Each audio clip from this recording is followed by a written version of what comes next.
Bismillahirrahmanirrahim. Bismillahirrahmanirrahim. Assalamualaikum warahmatullahi wabarakatuh. A'udzu billahi minasyaitonir rajim. Bismillahirrahmanirrahim. Alhamdulillahirabbil alamin. Wassalatu wassalamu ala asrofil anbiya'i wal mursalin wa ala alihi washabbihi ajma'in. Amma ba'du. Anak-anakku semuanya yang saya cintai, santriwan santriwati Pondok Modern Selamat, khususnya kelas 8 yang sekarang masih tetap berada di rumah.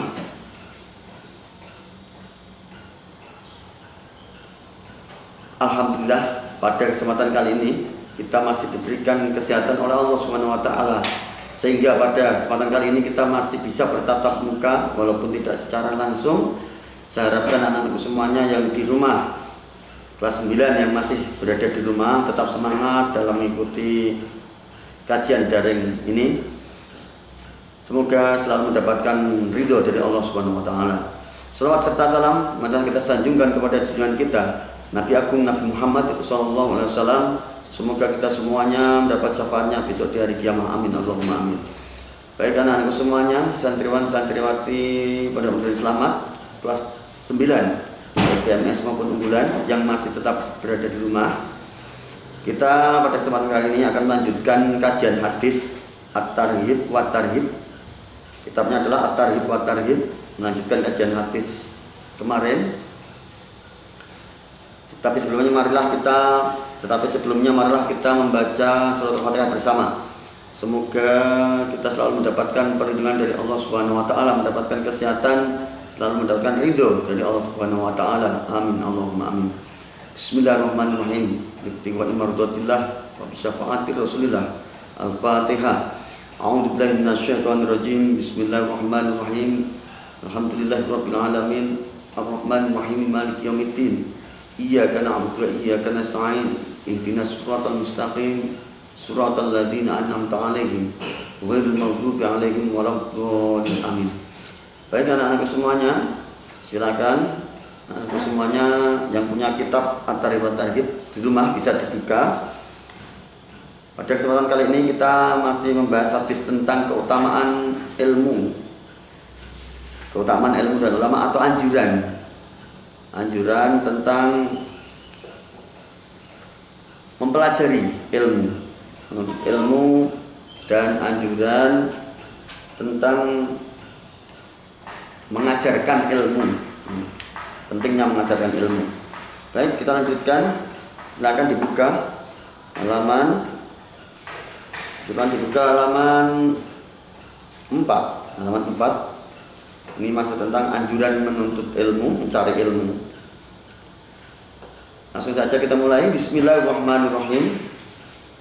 Wa qala sallallahu alaihi wasallam.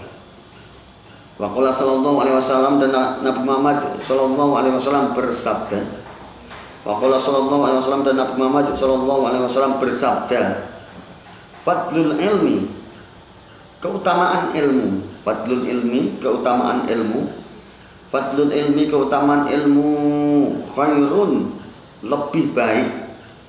Min fadlil ibadah, dari keutamaan ibadah. Wa khairu dinikum,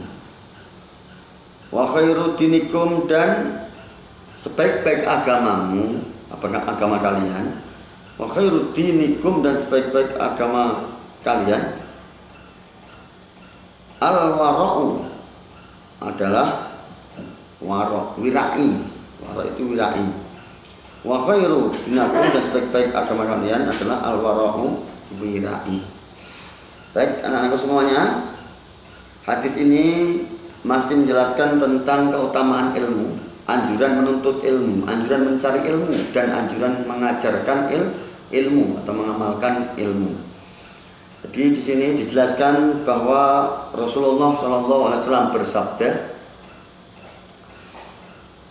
keutamaan ilmu lebih utama, lebih baik dari keutamaan ibadah. Keutamaan ilmu lebih baik daripada keutamaan ibadah. Dan sebaik-baik agama kalian, agamamu adalah wirai. Wirai itu menjaga kehormatan. Wirai orang yang selalu menjaga kehormatan. Wirai. Baik anak-anak semuanya, kalau kita simpulkan di dalam hadis ini menjelaskan bahwa keutamaan ilmu itu sungguh sangat luar biasa. Sampai-sampai ilmu itu keutamanya bisa melebihi keutamaan ibadah. Bahwa sebenarnya ibadah itu sangat penting. Sholat, puasa dan lain sebagainya.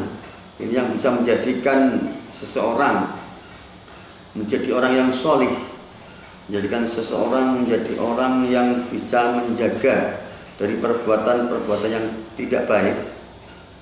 Inna sholata tanha anil fahsya'i wal munkar. Sungguhnya sholat adalah menjaga dari perbuatan keji dan munkar.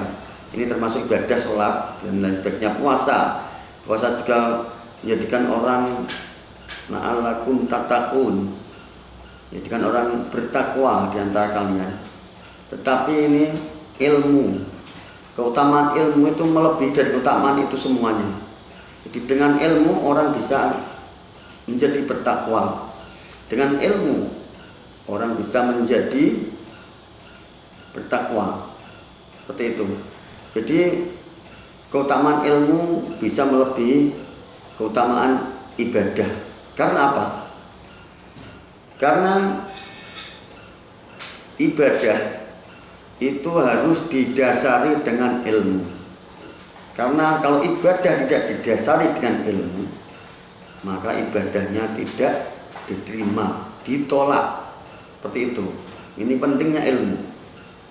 Jadi ibadah tidak didasari dengan ilmu, maka ibadahnya tidak diterima atau ditolak. Karena apa? Karena dalam beribadah itu harus menggunakan ilmu. Contoh tata cara sholat, itu ada ilmunya tentang sholat. Tata cara wudhu, ada ilmunya tentang wudhu. Kalau hanya sekedar melakukan ibadah saja, tidak tahu tata caranya beribadah tersebut, sembarangan ibadahnya, maka bisa dikatakan ibadahnya itu tidak sah, ibadahnya itu ditolak, tidak diterima. Maka inilah keutamaan ilmu. Jadi keutamaan ilmu itu seperti itu. Jadi ketika kita melakukan ibadah harus didasari dengan ilmu. Jadi sebelum kita melakukan ibadah, kita harus tahu dulu ilmu. Kita harus tahu dulu. Ketika kita mau melaksanakan sholat, kita harus tahu dulu ilmu sholat. Ketika mau melaksanakan puasa, kita harus tahu dulu ilmu puasa. Ketika mau melakukan ibadah wudhu, kita harus tahu dulu ilmu tentang wudhu. Maka ini pentingnya ilmu. Maka dari itu Nabi SAW bersabda bahwa keutamaan ilmu melebihi dari ibadah, lebih baik dari keutamaan ibadah. Nah, banyak orang yang beribadah kadang tanpa menghiraukan tata caranya yang baik dan benar. Jadi asal beribadah saja. Nah ini bahaya. Asal beribadah saja tanpa menggunakan ilmu. Jadi ini bahaya. Nanti ibadahnya tidak diterima, ditolak. Karena apa? Karena dalam hadis Nabi SAW bersabda, yang artinya bahwa ketika kita ingin melakukan sesuatu, setiap perbuatan melakukan sesuatu itu ada ilmunya. Jadi ada ilmunya. Kita ingin sukses di dunia, ada ilmunya. Kita ingin pelajari dunia, agar dunia kita itu sukses, itu ada ilmunya. Kita mau sukses di akhirat, bahagia di akhirat, juga ada ilmunya. Jadi ketika kita mau mengharapkan kebahagiaan di dunia, ada ilmunya. Kita mau mengharapkan kebahagiaan di akhirat, ada ilmunya. Nah ini ibadah, ini kebahagiaan di akhirat. Kalau kita ibadahnya benar, insya Allah nanti di akhirat akan bahagia. Maka ini pentingnya ilmu. Agar ibadah kita ini menjadi baik dan benar, maka kita harus mempelajari tentang ilmu ibadah atau disebut dengan ilmu fikih. Jadi ilmu tata cara kita beribadah. Kita di dalam agama Islam sudah ada namanya ilmu fikih. Kalau kita mau belajar ibadah dengan baik, kita harus mempelajari ilmu fikih agar ibadah kita menjadi benar, dan insya Allah ibadah kita akan diterima oleh Allah Subhanahu wa wa ta'ala. Amin Allahumma amin. Baik anak-anakku semuanya, cukup sekian dari saya. Apabila ada pertanyaan yang kurang berkenan, saya mohon maaf yang sebesar-besarnya. Saya akhiri. Wassalamualaikum warahmatullahi wabarakatuh.